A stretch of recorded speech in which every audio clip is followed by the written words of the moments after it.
Du Trizac. Peu importe la manière qu'il choisit de s'exprimer, ses opinions sont toujours aussi saisissantes.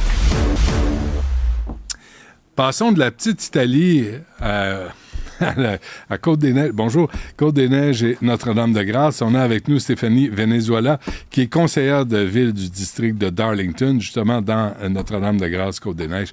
Mme Venezuela, bonjour, bienvenue. Merci beaucoup, ça bonjour. Roule, hein? Oui. Ça roule. Alors là, on vient de parler de la petite Italie.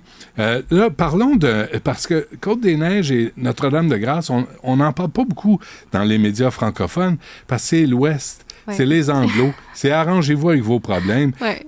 Parlez-nous de ce qui se passe chez vous. Bien, en fait, l'enjeu de l'itinérance, comme vous le savez très bien, prend de l'ampleur partout dans la métropole. Puis malheureusement, Côte-des-Neiges Notre-Dame-de-Grâce ne fait pas exception. Et nous, on gère un enjeu qui prend vraiment de l'ampleur, qui dégrade quotidiennement. J'ai des résidents qui m'appellent, qui m'envoient des courriels depuis l'année dernière, depuis notre entrée en politique en 2021. Et malheureusement, on se sent, moi-même comme résidente du quartier, de mon district, on est vraiment désespéré face à l'inaction de l'administration locale. Encore une fois, moi, je suis résidente de mon district. Je connaissais déjà l'enjeu même avant mon entrée en politique. Puis malheureusement, même malgré toutes les interventions que j'ai faites en conseil d'arrondissement, même au conseil municipal au mois de mars, j'ai questionné la mairesse de Côte-des-Neiges Notre-Dame-de-Grâce par rapport à son plan lorsque y aura la fermeture de l'Alt-Chaleur. Et malheureusement, il n'y avait pas vraiment de réponse. Il n'y avait pas d'action ou de plan d'action qui a été présenté. Donc, j'ai dû moi-même prendre le leadership et présenter une motion pour déplorer le manque de ressources 24/7 pour l'arrondissement le plus populeux de la ville de Montréal. Les gens qui vous écrivent vous disent quoi?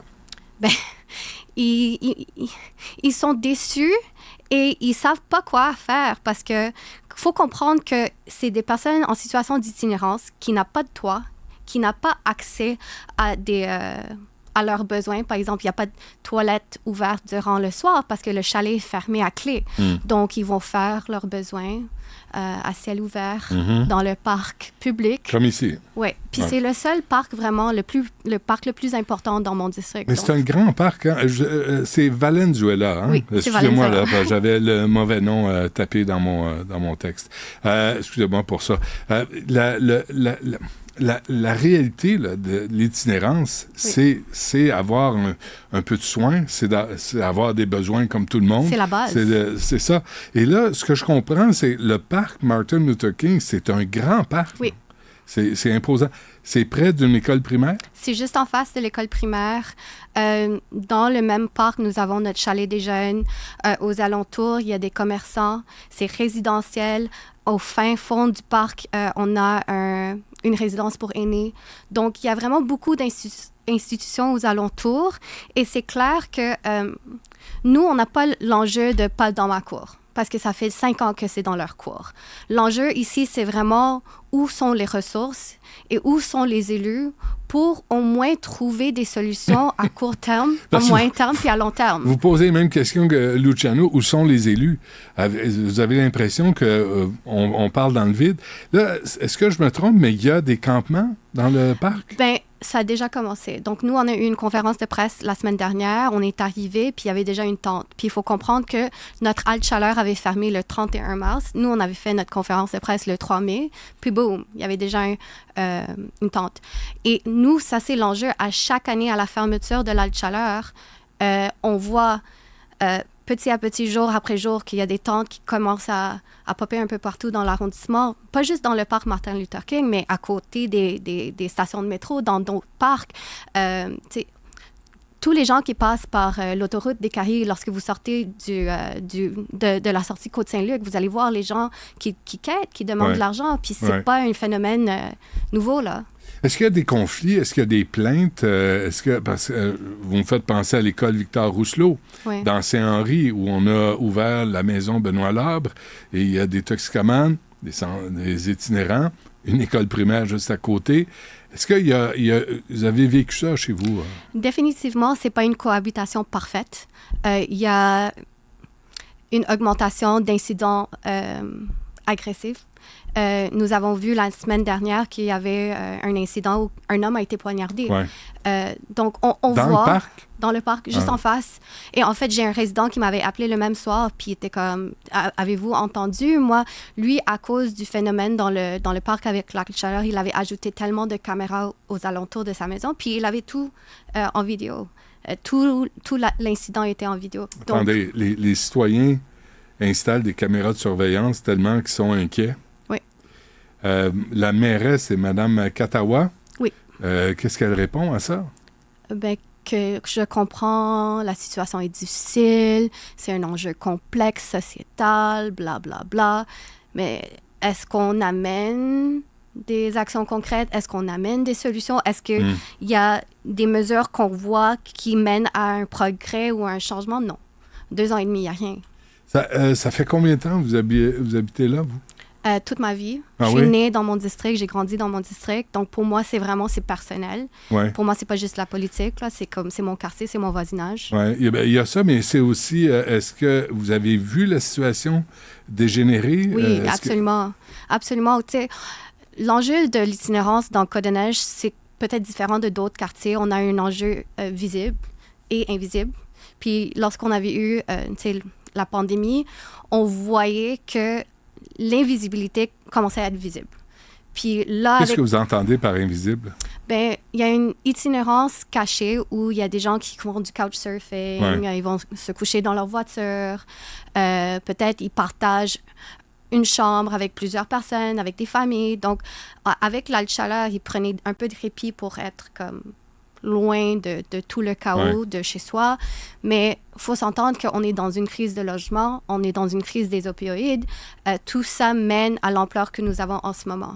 Est-ce que, Mme Valenzuela, oui. est-ce que ça dépasse la compétence de la Ville de Montréal? Est-ce que là, on n'est pas devant un problème où le fédéral, qui disait tout récemment que la crise du logement, c'était pas là, je sais pas si on l'a, Justin Trudeau, quand il disait ça, on l'a fait jouer hier, mais tu sais, il disait, nous autres, la crise du logement, ça relève pas du fédéral, là, puis là, il disait des bonnes paroles, puis au provincial, ça a pris du temps avant qu'on dise qu'il y a une crise du logement. Dans le fond, la question, c'est qu'est-ce que vous voulez que la mairesse Plante fasse? Bien, en fait, tout le monde a un rôle à jouer, puis tout le monde a une part de responsabilité à prendre. Dans la motion que nous avons déposée hier soir, on demandait à ce que l'administration locale prend le leadership sur le terrain. On ne demande pas à ce qu'ils sortent des fonds de leur budget local. Nous, on demande, vous travaillez déjà avec le partenaire sur le terrain. Ce qu'on vous demande, c'est de trouver un emplacement qui est approprié, qui peut être 24/7, qui va mener aussi à un soutien pour trouver un logement permanent et que vous allez pouvoir travailler avec les organismes communautaires, avec les CIUS, tout le monde sur le terrain, puis présentez-le au ministère, puis le ministère va le financer. On ne demande pas à ce que vous faites plus que vous devrez faire, mais faites quelque chose. Écoutez, mettez les écouteurs, je vais vous le présenter, juste pour vous mettre de bonne humeur. Mme Valenzuela, écoutez ça, là.